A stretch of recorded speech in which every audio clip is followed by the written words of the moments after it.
Barada, une émission pour les jeunes, avec les jeunes. Barada pour la culture de la non-violence, la citoyenneté et le développement. Barada, un programme de Search for Common Ground avec l'appui de l'USAID et de l'UNICEF. Amis jeunes, mesdames et messieurs, bienvenue dans votre magazine Barada. Notre Guinée, malgré les obstacles que considèrent certains d'ailleurs normaux, dans l'édification d'un État démocratique, suit sa marche pour l'instauration d'un environnement dans lequel chaque citoyen jouit de son plein droit. Chers auditeurs, les élections s'inscrivent comme une étape délicate dans ce processus de transformation auquel, surtout nous jeunes, nous sommes appelés à participer. Justement, autour des prochaines échéances électorales, votre magazine d'aujourd'hui est allé à la rencontre de certains jeunes de la préfecture de Kindia qui nous diront dans ce numéro de Barada l'enjeu autour de ces élections législatives et la contribution que cette couche juvénile peut apporter pour sa transparence et la quiétude pendant et après son déroulement. Mesdames et messieurs, amis jeunes, ravis de vous savoir nombreux à l'écoute de votre émission. À tout de suite.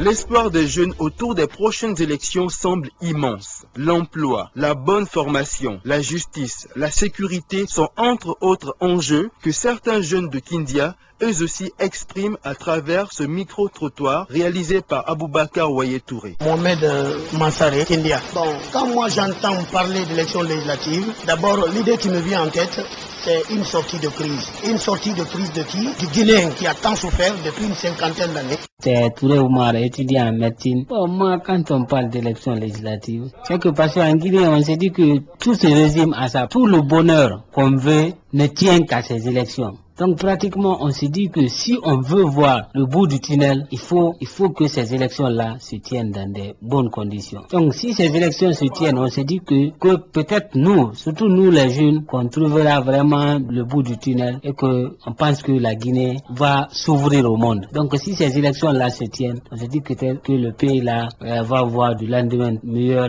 Je réponds au nom de camarade chez Ismaël Katia, économiste de profession. Je réside dans le quartier Abattoir 3, dans la commune de Kindia. Franchement, quand on parle des élections législatives, ça parle de beaucoup de choses. Parce que présentement, tout est lié à cette élection. Donc pour franchir cette phase, il faut ces élections. Donc cette élection, en tout cas, ça a de grande ampleur, comme on l'a dit. Donc il faut qu'on accepte d'aller aux urnes et d'accepter la voie des urnes pour que nous puissions franchir cette phase de transition. Et puis je crois en l'avenir aussi de ces élections parce que beaucoup d'encre ont coulé et beaucoup de salive aussi, il y a assez de dégâts aussi. Donc je suis sûr que nous allons accepter la voie des urnes, que les Guinéens acceptent d'aller aux urnes et d'accepter la voie des urnes aussi. Conscients de l'enjeu de cette échéance électorale, certains jeunes de structures associatives de Kindia autour de la table pensent qu'ils ont un rôle de premier rang à jouer dans ces élections et pensent aussi que l'appui de l'autorité peut être un facteur pour faciliter cette contribution. C'est Touré Oumar, étudiant en médecine. Bon, moi, quand on parle d'élections législatives, c'est que parce qu'en Guinée, on s'est dit que tout ce régime a ça. Tout le bonheur qu'on veut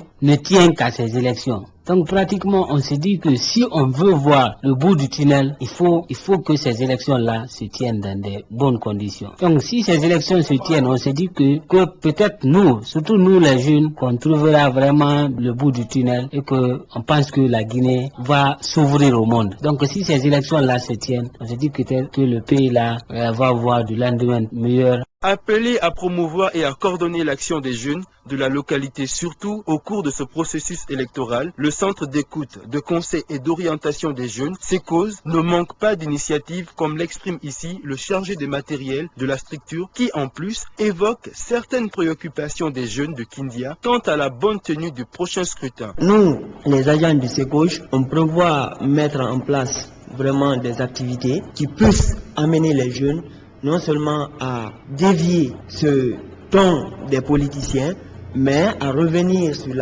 sur le civisme qu'il leur faut afin de vraiment conduire leur vie dans la culture de la paix en général. À l'écoute de ces jeunes, quelles sont souvent les préoccupations qu'ils évoquent autour de ces législatives? Les préoccupations des jeunes aujourd'hui qu'ils évoquent, je vais dire, sont énormes. Ces jeunes ont tellement de soucis dans la transparence. Donc, les jeunes qui ont l'ambition de cultiver la paix, eux, à tout moment, on ressent en eux réellement, à travers leurs initiatives, vraiment qu'ils veulent des transparences dans les élections à venir. Eux-mêmes, ils sollicitent leur implication à travers des micro-projets qui sont aujourd'hui en train d'initier afin de vraiment contribuer, même si ça sera de façon indirecte, mais ils se préparent quand même pour contribuer pour la transparence de ces élections. La jeunesse de Kindia reste encore parmi celles peu informées du pays. Que fait le SECOJ pour amener ces jeunes à connaître leurs droits et devoirs, surtout liés à ces élections? Ok, dans ce cadre, je vais généraliser, non spécifier. C'est pas seulement la jeunesse de Kindia, mais la population de Kindia en général se trouve enclavée d'informations. Qui étant l'oxygène de la démocratie, aujourd'hui se trouve privé ici à Kindia. Donc, le SECOJ, nous prévoyons non seulement des formations qui permettent aux jeunes de s'informer, mais aussi de se former afin de continuer à véhiculer les messages que nous-mêmes, pères éducateurs, nous voulons véhiculer dans la cité. Comment travaillez-vous avec l'autorité locale pour une synergie d'action en faveur de ces jeunes de Kindia? Nous sommes directement ralliés au ministère de la Jeunesse qui a son démembrement ici, le DPJ. Le DPJ aujourd'hui est notre point de référence, je peux le dire. Donc si nous voulons entreprendre des activités, on cherche d'abord à lui faire monter l'information. Maintenant, il vérifie si toutefois il a apporté. Il apporte des corrections et puis il nous cadre dans le domaine où nous devions intervenir. C'est dans ce cadre il est là pour veiller non seulement sur le fonctionnement, mais aussi faciliter le travail pour les pères éducateurs afin que leur mission soit atteinte.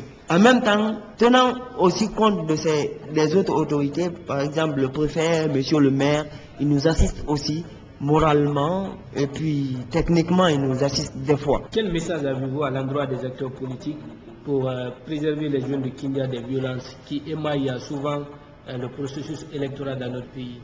L'appel que j'ai à lancer à l'endroit des politiciens, il n'est pas mauvais de faire la politique, mais dans un sens dosé. La seule manière aujourd'hui de développer ce pays, c'est maintenir l'esprit critique qu'ils ont aujourd'hui. Il est bien de critiquer le pouvoir. Sans critique, même le pouvoir qui est en place va se voir dans l'échec. Là, on le reconnaît. Mais tout en faisant ces petits apports. Ces petits apports-là aussi contribuent beaucoup dans le développement socio-économique du pays. Et culturel, voix et autres.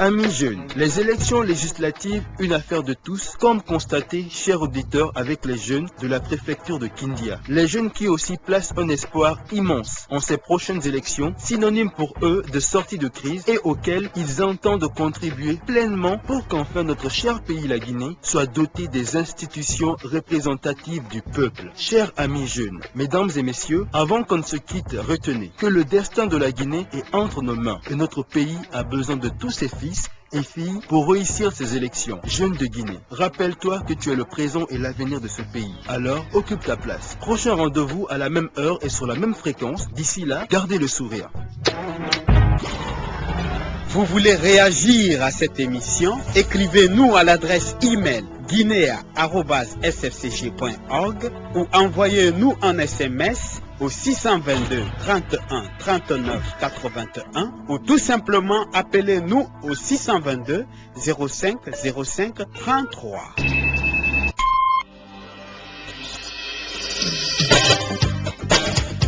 Barada, une émission pour les jeunes, avec les jeunes.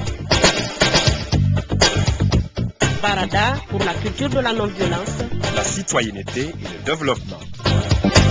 Barada, un programme de Search for Common Ground avec l'appui de l'USAID et de l'UNICEF.